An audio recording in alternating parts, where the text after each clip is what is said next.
Welcome to Bobby Owsinski's Inner Circle. I'm Bobby Owsinski, and this is a show all about music, music production, and the music business. My guest today is post-production engineer Paul Hollman.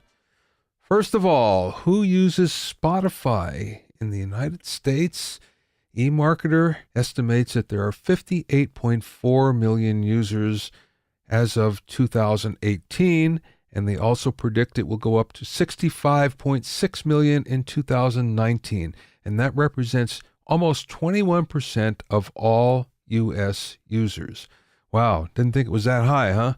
It turns out that Spotify is mostly an application that really depends on your age. For instance, the younger you are, the more likely you are to use it. 88.4% of everyone who's between 16 and 24 uses Spotify, 82% between 25 and 34, 71.5% between 35 and 44, and now it goes down a lot, 55.9% between 45 and 54, and if you're older than that, it's about 42%. It's still pretty high, but it's nowhere near what teenagers are using. Now, if we look at what the annual household income is, the more money you make, the more likely you are to subscribe to Spotify. So if you're in the top 25% of household incomes, then about 72% of you are subscribing to Spotify. If you're in the mid 50%, that means that about 70% of you are subscribed to Spotify. And if you're in the bottom 25%, still, you're probably subscribed to Spotify, 64%. Household location, too, makes a big difference. So, for instance, if you're in an urban location, about 77%, suburban location, 68%, but if you're in a rural area, then it's right around 60%. Now, what does all this mean? It means that Spotify has really made big inroads in the United States. But that being said, we're only looking at one streaming service. And don't forget, there's still Apple Music, and we're probably never going to see the figures on that because Apple never gives them out. There's Amazon Prime and there's Google Play. Now, Google Play we might find out more about, but so far it's a minor player. Amazon Prime is coming on strong, mostly because of Alexa and Echo and voice activation for music, and that's a really big deal, and it's bringing that to the forefront. Don't forget, everybody who has an Amazon Prime account also has access to Amazon Music, although very few of them seem to really use it. So that could turn around in a hurry. But what we're seeing here is streaming music has been adopted by just about every age group, and we're seeing if you're younger, you're more likely to use it than if you're older. But hey, if you're older, you're more likely to buy CDs too. So we're finding again that streaming music is really a big deal, and it's getting bigger.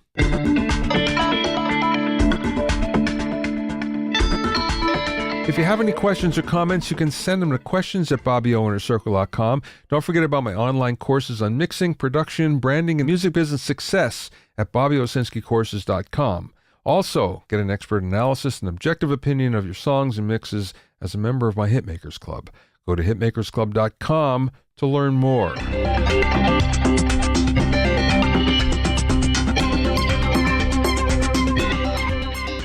Now, a lot of you out there are singers. If you don't sing lead, you're probably singing backup, but doesn't matter what you're singing. You have to really take care of your voice, and especially during the winter. We all worry about the summer when it's really dry and hot, but in fact, the winter can be just as bad. So how do you get over any voice problems? The big thing is good hydration, and it doesn't matter what time of year, you have to hydrate. Why? Well, it makes the mucus that covers your vocal cords slippery. Think about it like motor oil. All those parts inside your car's engine need to work really well and slip and slide through there, and it's the same with your vocal cords. So how do you hydrate? Well, you drink consistently during the day. You can't just wait before the gig and drink a lot because it doesn't work that way. The body actually supplies all of the necessary hydration, but it doesn't happen when you're actually drinking. It happens later. So you can't just make up for a day without drinking by taking a liter and downing it right there before the gig. We all know that alcohol is bad for you, but why? Well, it dries out that mucus. Mucus is really important because, again, It makes those vocal cords slippery. So alcohol dries that out. Coffee and caffeine.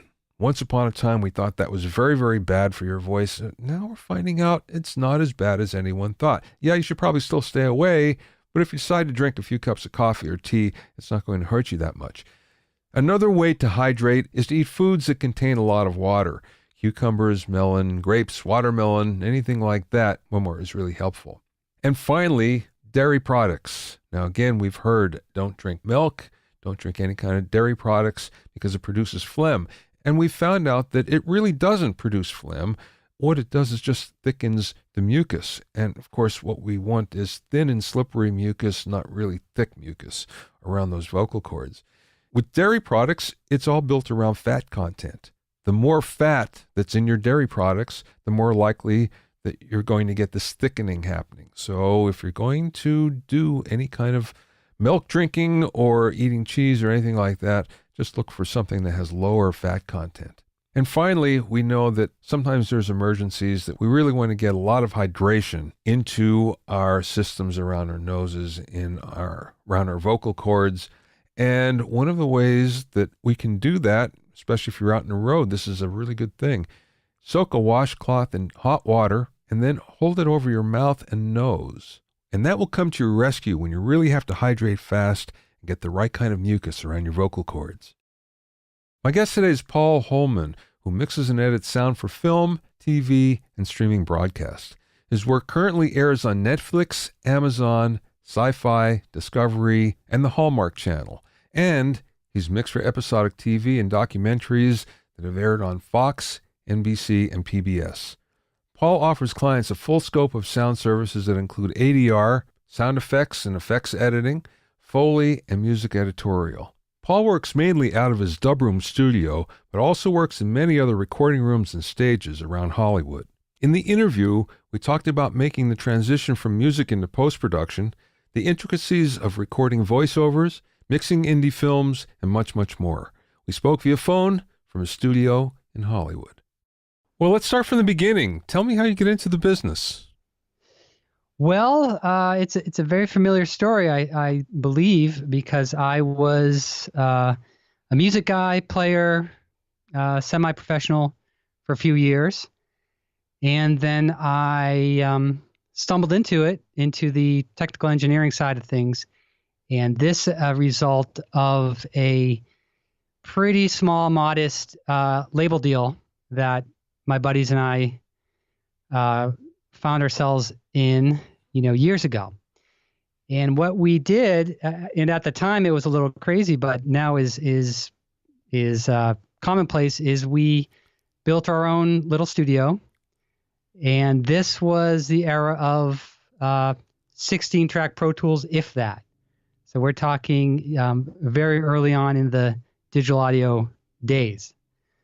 So we had a little bit of money. We compiled some gear, computer, Macintosh, the best at the time. We had maybe 16 tracks of audio and some keyboards, a sequencer, and it was just something we all had to learn if we wanted to, produce ourselves, which was really the aim, was to just take control of our music, and that's kind of how it all went down. When you got that deal, then, did you just work in your own studio, or did you work with the producer in a bigger studio, commercial studio first? Yeah, it's a combination. So we were in the Bay Area at the time, and our label was here in Los Angeles. So we were kind of flying down and going into studios with various producers who, the label found for us. And, nothing really quite was jiving. It was kind of hard to connect with. Ultimately the label really wanted a different band than they had signed, and this was a very valuable learning experience. But we never really found anyone who we felt comfortable with, so we started writing our own tracks and cutting our own demos in our own little studio. We did have an engineer in the Bay Area who we loved, so we did get into some 24-inch studios up there, and it really was a hybrid. I mean, it was probably a very early proto version of what happens now, where we brought in tracks and scratched vocals and laid them back to tape, and in some case ADAT, out of the Macintosh, and we were syncing to tape machines. I mean, it was a real headache, but at the end of the day, that was how we achieved our drum sound. Is that we just kind of built it ourselves. And again, it was fairly primitive, but a great way to learn, and also a perfect introduction to the world of big studios, which of course was an amazing experience. Being in some of these big rooms and having the opportunity to work with real professionals really kind of showed me the light, and I got the bug as far as engineering and production. Well, I want to get into what you're doing now in a second, but you mentioned something before that kind of intrigues me. You said that the record label wanted a different band than they signed. So how does that happen? They obviously heard your demos, and I assume if they're any good, they went and they saw you play, right? They did see us play, and they liked the band. We were a decent live band. These guys were a dance label, and we were a live band, sort of soul, acid jazz, it was called at the time. I don't know if you remember that genre. It kind of came and went. So, there was a real fusion of vintage live playing with beats and with samples. And so the label really thought, they had something with us, and figured they could throw some beats onto the tracks and bring in some programmers and go that route. And we fancied ourselves, a proper soul band, live band that liked to play. So, at the end of the day, we did deliver a record for them, but they, I'll never forget this. The chief of the label said, "This is great, but what am I going to do with it? This isn't,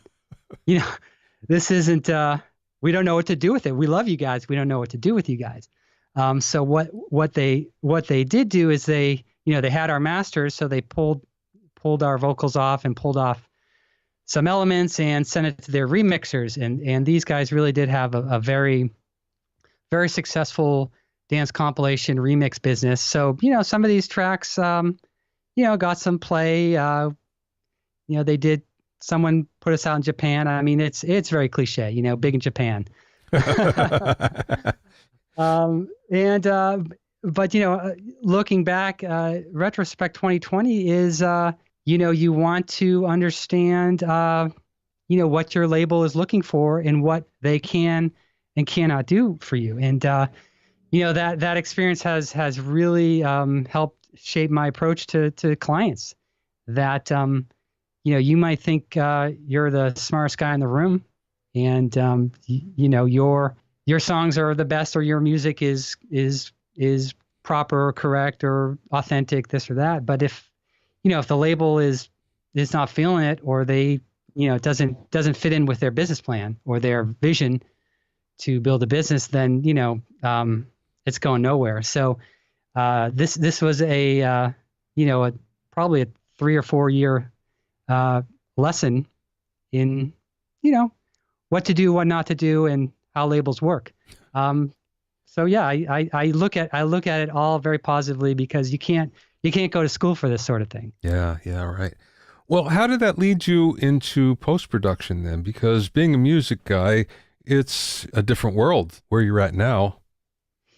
Yeah, it certainly is. Although, the skills and the technical know-how really helped me make that transition. But I really fell into it. I had a buddy around the corner from the studio who, was a post guy. He did foreign language dubs, and he remixed M&E tracks to foreign language dubs. But he was a location sound guy. So when he went on the road, he needed someone to track his dubs and to do his mixes. So he brought me into the loop and really mentored me. I'm very grateful, because I knew nothing of post. I mean, I was familiar with it, of course, the concepts, but it is a different world, and it's a different energy, and very, very technical. And there was a steep learning curve, and I'm just happy I had someone who was patient to teach me about syncs and machine control and frame rate, all this jazz. But again, it was just right place, right time. Just really having a friend who needed a sub again. When someone's sick or not available, then you get your shot. Yeah, right. Well, how did the dub room come about? Well, it's a little room right in the middle of Hollywood. It's West Hollywood, actually. And when I was in the music business, I worked for a manager, publisher, very small production company. Really a one-man show. Who found the spot? It was an office, kind of a back office behind a bunch of buildings. But the location is really prime. It's a small room, but a great location. And through the years, we've treated it here and there, and we've brought in gear and spiced it up. And it's still a music studio at night, but I run the VO ADR narration post component of it, and I've held on to it just as a VO room. I do my mixing elsewhere, but again, it's location as far as it goes, because talent generally don't like to travel far. Yeah, in right. Los Angeles. Right. So, and with Google location, the production companies will put in a zip code or put in an address and figure out where the closest voiceover studio is, and in some cases it's us. And we built a nice little. It's almost a side business, but it does dovetail with the mixing, which is nice. So if I'm on a mix and we need ADR, it's just nice to have my own room that I can use. So it's worked out really well.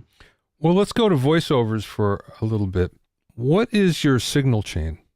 It is in most cases a U87, and in some cases it's the SM7, which I'm on now, and that is really mostly because of the noise thing. The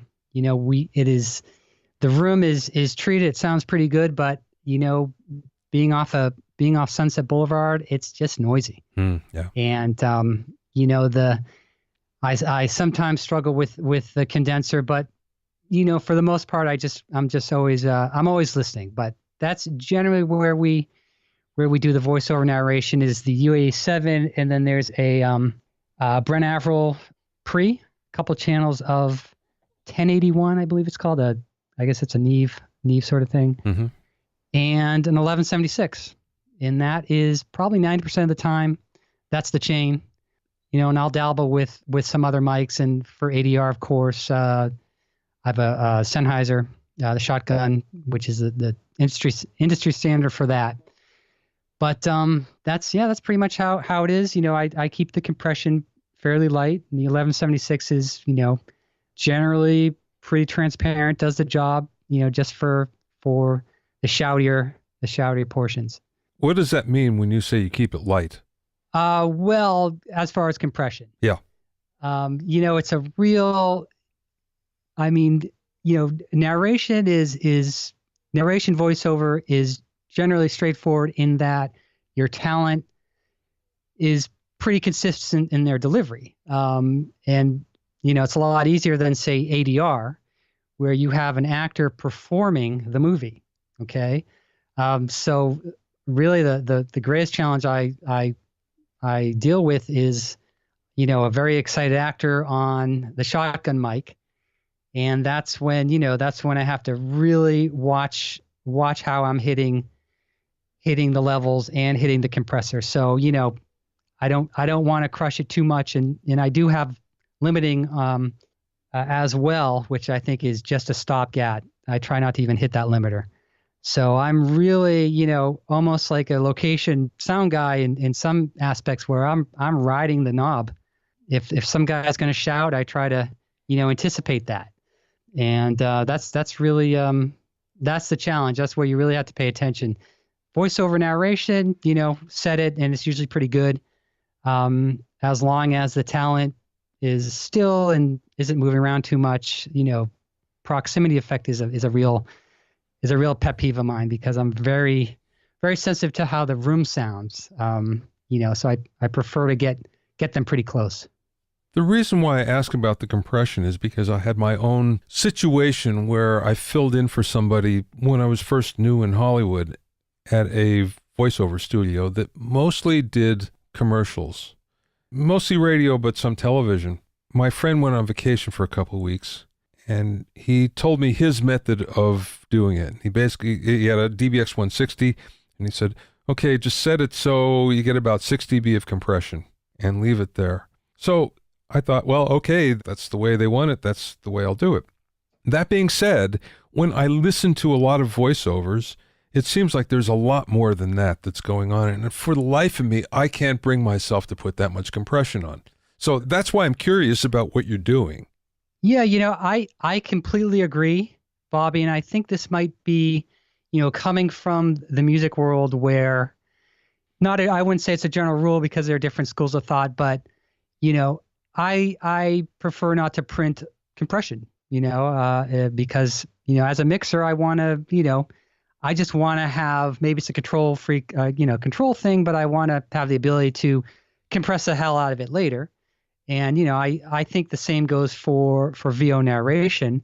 Radio especially has always been compressed to death, I think almost as a stylistic thing, as an aesthetic. And then of course the broadcasters compress even more to death. So, I think there is a sound to crushing, 6 dB all the time. I just, I don't really like that sound just as a matter of taste.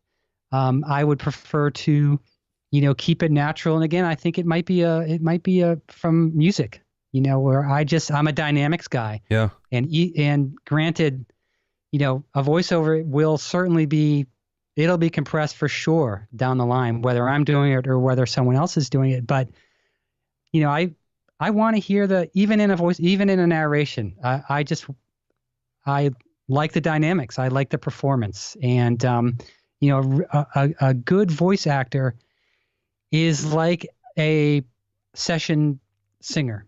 I mean, there's so much similarity in how one performs a voiceover to how one sings a lead. I mean, it's the same sort of things, as the tracking engineer, you're listening in the same way, and it's really interesting. And, the idea of phrasing and dynamics and energy, all the stuff that you would try to bring out of a singer, really, really is reflected in voiceover. And again, if you have a really pro experienced talent, you don't worry about it because that's what they do. That's why they're hired. That's why they make the big bucks, because it is just how they perform. And again, even the most dry delivery, voice copy, commercial narration, you name it, it does need to be performed, and it needs to capture a certain feeling, a certain energy. And if you don't, or if the talent doesn't capture that, the client, they might not love it. They might get someone else now, then again, they can't generally describe what they don't like about it. It's hard to put your finger on it, but when you get a real heavyweight voice person on the mic, it's just right. And you just sit back and let them do their thing. And compression is again, it's there as a stopgap. It's there just to keep things level wise in a good place. So you're not committing to a sound of a compressor. I remember very early in my career, I was doing jingles. I didn't do many of them, but I did do one jingle session, and there were 4 or 5 singers. And the leader of the session kept on saying, it doesn't sound right. It doesn't sound right. It doesn't sound right. I'm thinking to myself, sounds fine to me. And finally he came in and he said, okay, let me just see what you're doing. And he looked at the compressor. It was a DBX 160, another one, not a 160X, but a 160. And he said, oh, that's what it is. And he cranked it up so there's 20 dB of compression. And he goes, that's the sound. Right. And it sounded like way too much, but on the other hand, it was like, well, yeah, that does sound like radio to me. All of a sudden, it sounds like a jingle. But I can't bring myself to do that. I don't know why. But, again, it was one of those things very early in my career. It's like, wow, okay, now I get it. Yeah, and look, I think it also, if you were in a very big budget, high rate jingle recording, there's no time to compress it later. Yeah. Maybe it's just not practical. You just get the sound on tape, and the client's in the room in many cases. So yeah, I understand the logic. I don't like the sound. It sounds like you probably don't either. And again, I've never had a complaint to the effect that it's not crunchy enough or it's not loud enough. Because again, a lot of this stuff is going into post-production elsewhere. Mm-hmm. It's being sent to an editor and they're cutting it in, and this stuff will be worked on in some shape or form by another audio guy. So the last thing I want is some mixer in Amsterdam who's mixing the spot to scold me for crushing the vocal. Yeah, right. I that doesn't make any sense. You just mentioned Amsterdam, someone in Amsterdam perhaps using something that you're doing, and I know you mentioned in an email that you get a lot of work from outside the country. So how did that come about? Well, I have a buddy who is a Dutch actor who came to LA, and he's a voice actor. So he was getting, looking for voice gigs and animation jobs, but he had clients in Amsterdam, and his bread and butter was still based over there in the Netherlands. So he convinced his client to work with him in my place remotely. And this was around the time of Source Connect coming to the fore, and becoming an affordable alternative to ISDN, because I've used ISDN at other rooms, but I've never had it here. And as a matter of fact, in 10 years of doing this, I think I've been asked maybe on 4 or 5 occasions whether I had ISDN. So that's a happy circumstance that you can do it otherwise with Source Connect. And really, to be honest, most of the time I'm working just as you and I are right now. It's through Skype, because with a narration voiceover or an animation read, they just want to hear. They want to be able to listen in and direct and converse with the talent. And there's often, the engineer on the other side will, in many cases, capture the Skype recording, even though it doesn't sound great. But they'll massage it for time, see if it fits into the spot. And in many cases, that is a sufficient way to work. So anyway, going back to your question, I diverged a little bit. Through this, this buddy of mine who was getting these jobs, I just realized, hey, there are a lot of production companies all over the world with actors in LA, and you'd be surprised, or maybe you wouldn't, but so many actors will be in town here for one reason or the other. Maybe they are on a shoot or have a show, or they have auditions, pilot season, you name it. But they're still committed to finish a project that they did somewhere else.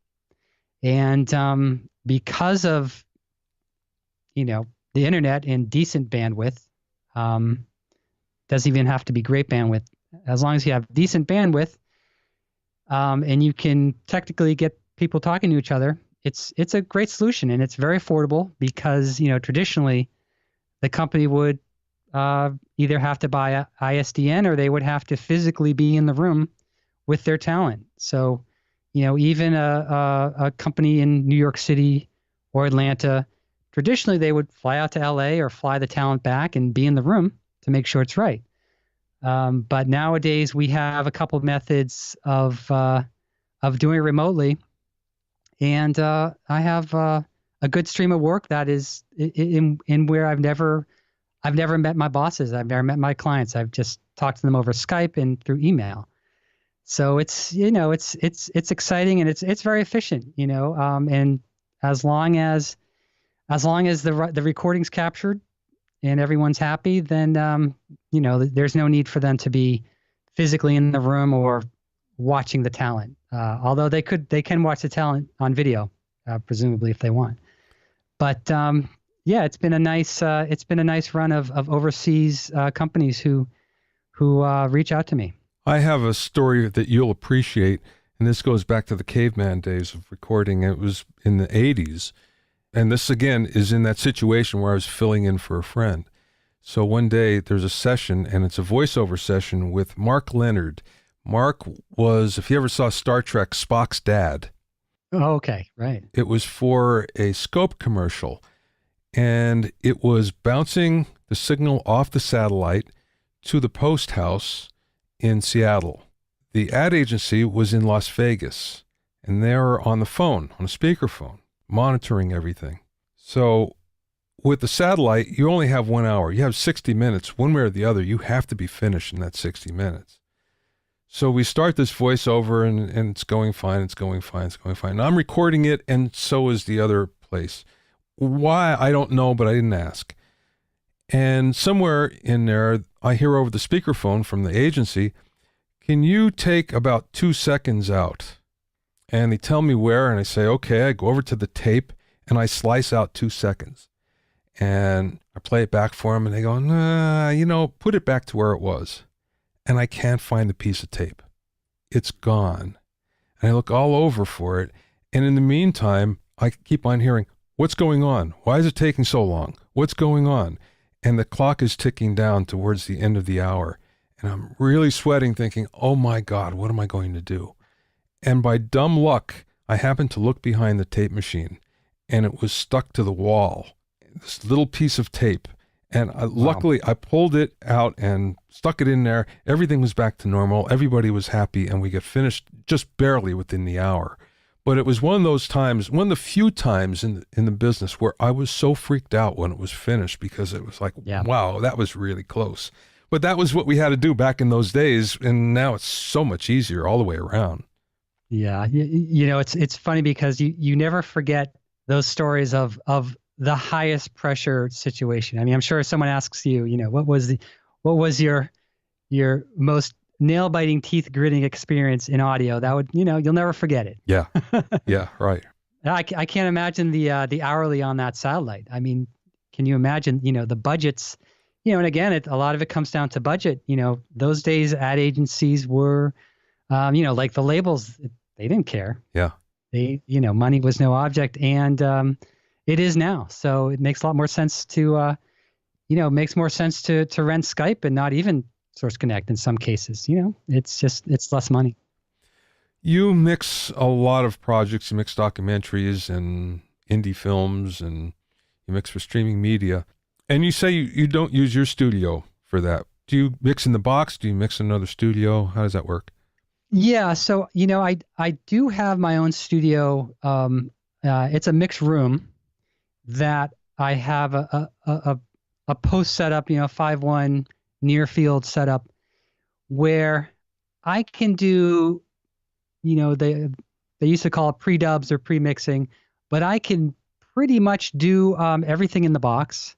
I do have a control surface, but what I will usually do with clients, when I meet them or when we're talking about the job, is I will say, look, I mix here in my studio, my 5-1 studio. It's, it's a good sounding room. It's not a theater.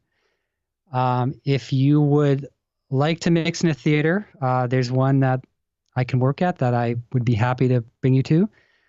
Or if you prefer, we can mix it here and then we can go spend a day in the theater on the stage and do a playback. And, my follow-up question to that is, where is your film going? Because nowadays a film, quote unquote, isn't necessarily going to a theater. Not necessarily. I mean, hopefully it is. The aim of any filmmaker, I think, is to play theatrical, whether it's a film festival or Sundance or ultimately, theatrical distribution. But, these days there are plenty of outlets, plenty of streamers, and the small screen, quote unquote, is in some cases a more likely destination for your project. So I always have that conversation and I leave it up to the filmmaker, director, or the producer, do the math and tell me what you want to do. So, it's a situation where, I can work in my room for the most part. I can get a really good sounding mix. And, I prefer that we go to the big room, towards the end, to the stage, and I just take my drives over there. So it's a very efficient, handy way to work, I think. And again, these are smaller films, documentaries. On bigger projects, I work freelance for bigger mix houses. So then I go to their room and I will mix in their room. So I am, really bouncing around, quintessential freelance guy. But it keeps it interesting because I love the big room. I am rarely on big consoles. I'm generally on smaller control surfaces, which is fine for me. It's how I kind of came up, and it seems to work well. I mean, the results seem to work out pretty well. You're seeing that even on the stages? Well, yeah. I mean, again, I think a bigger stage is sort of appealing to a different client in many cases. So the S6 or the bigger console is more of a industry standard on a bigger stage. But my favorite stage I like to work at still has C24s, and I'm fine with it. And I sort of have I learned on a mouse and keyboard anyway, so I kind of bounce around back and forth, and I have my workflow that seems to be okay. Do you have a different approach per project? So, in other words, if it's a documentary or an indie feature or just something for streaming, do you approach it differently or the same? Yeah, that's a good question. I mean, I think the approach is ultimately how many audio people can work on this thing. And I'll explain that. I'll elaborate a little bit. A documentary or indie film, ultimately the client will come in for a mix. We need this mixed. And in some cases, they don't really understand or appreciate or have the experience that, well, this thing needs a lot of work prior to the mix. I mean, it really needs some sound effects. It's missing footsteps, blah, blah, blah. So, depending on the needs or the expectations of the project, that'll sort of dictate, the approach. In other words, at the very minimum, dialogue, especially with documentary reality, anything like that, the dialogue needs a lot of work. I mean, even more important than the mix, quote unquote, is cleaning dialogue. It's a real challenge. But on the other hand, I think that is the step in the process that brings the film very far from where it was just a week ago. And just an aside, you had a dialogue editor on, I think a year ago or a few months ago. And it was so fascinating because what these people do is amazing work very tedious, very precise, and so important because the best mixer in the world can't make, can't polish a turd. So, circling back to what you asked, the very minimum a film or show needs is some good dialogue work, and then a mix, and then beyond that, we have the conversation about Foley, about sound design, about backgrounds, and on a bigger project where they understand, or it's a network show, they understand this is what this thing needs. Then there'll be a team of people on the film who work on it before I mix it. So where I think traditionally anything that was being made or any sort of post project would go through the same audio steps or the same sequence of events. Nowadays, it's not so straightforward.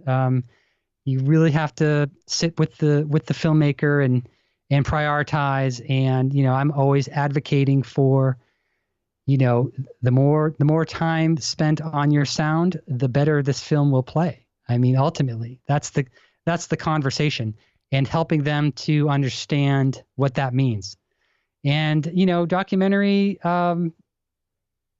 is a little different in that sound effects don't play a major role necessarily, but a sound effects pass or a backgrounds pass does wonders for documentary. And if nothing else, it's because you really just have mono content with some music. And if you're gonna envelop the viewer or make a 5:1 mix or anything like that, you need other elements. You need to bring in ambience, sound effects, traffic, birds, what have you. So this is sort of the conversation. How are we going to approach your project? What are your expectations? What is your budget? If it's going to cable broadcast, and of course it has to be right. But I've done some network shows that are pretty lean, and we knock out pretty quickly. So you just have to be open to different approaches. What is the one thing about post-production that music engineers don't know or don't realize? That's interesting. I think maybe it's the, not to use a pun, but there is sort of a big picture approach to post-production versus music. A song is however many minutes long. Post-production, you're dealing with maybe a short film, maybe a commercial, maybe a feature. And I would say it's more of the experience is different. And there's a cliche in post audio that is, if you notice the sound, it's wrong. In other words, if you're watching a show or a movie and you're distracted by something you hear, then that is problematic. I think maybe that's just my philosophy. So given that, it's audio post is very important, very crucial, and will take things very, very far in the proper direction. But you're not necessarily that aware of it, especially if you're a casual listener. Whereas music, really every kick, every snare, every phrasing, you can be a lot more precise, and I think that the results of that translate more because you're listening. You're not necessarily looking at something. If you're looking at something, it is a real multimedia experience. You're listening. You might be reading as well. You might be reading subtitles. You're certainly looking at something. And so as a whole, we say, there's another expression that, the show plays, it plays well, meaning, you can play it from top to bottom and enjoy it and experience it. That's not to say it sounds perfect or that it's perfect. It means that it's not bumping the listener. It's not distracting you. It's not taking you out of the story. And I think, that's our main responsibility is enhance the story, and by no means take anyone out of the story. So, I would say, it's different than music in some respects, but in many more ways, it's similar. What I was talking about, a voice performance and an acting performance. I mean, it really, it hits people the same way as a vocal in a way. You know when it's right, when it's good, you're engaged, you're grooving, you're driving. Once there's something off or something wrong, you're out of it. Yeah. And we try to avoid that. Last question, Paul. What's the best piece of business advice that you've received from somebody, or maybe you learned along the way? Yes, I think a lot about this question when you ask it, and there are always so many insightful answers. But what I remember someone said, or maybe not, maybe I picked it up, but is twofold, I think, which is that you want to earn trust with your client, on a creative level, but also on a personal level. The same goes for music. When you're sitting at the board and there are people behind you, you want them to be comfortable and to trust you. So, yes, we're all in the people business, but we're in a trust business. The client, the producer, the director, they should trust that you know what you're doing. And in post-production, they generally might not know what you're doing. They might most likely don't know what a compressor is, or what, a roll-off is, or this or that. So, it's in your hands, and you have to earn the trust so that they're comfortable and they can be creative. And then the other sort of piece of that, which also I'd like to, tell younger people who are looking to get in the business, how do you get in the business, is, try to solve a problem. Because most clients or most people who come to you have a problem or two or three, or they might come up as you're working, whether it's something technical, whether it's the budget. And in some cases, there's someone above them who's giving them trouble. I mean, there's always there's that whole shit rolls downhill adage, and, the finishing people are usually at the bottom of that. So the more we can solve a problem for someone else, the more they will trust you know what you're doing. You can find out more about Paul at dubroomstudio.com. That's one word, dubroomstudio.com. Thanks for listening and being in my inner circle. Remember, if you have any questions or comments, you can send them to questions@bobbyoinnercircle.com. To listen to other episodes of Bobby Owsinski's Inner Circle, go to bobbyowsinski.com and select the podcast tab, or go to bobbyowinnercircle.com, or find it on iTunes, Stitcher, Mixcloud, Google Play, Google Podcasts, and now Spotify. At bobbyowsinski.com and bobbyowinnercircle.com, you'll also find a sign-up form for my newsletter and for alerts for new podcasts. This is Bobby Owsinski. I will see you next time.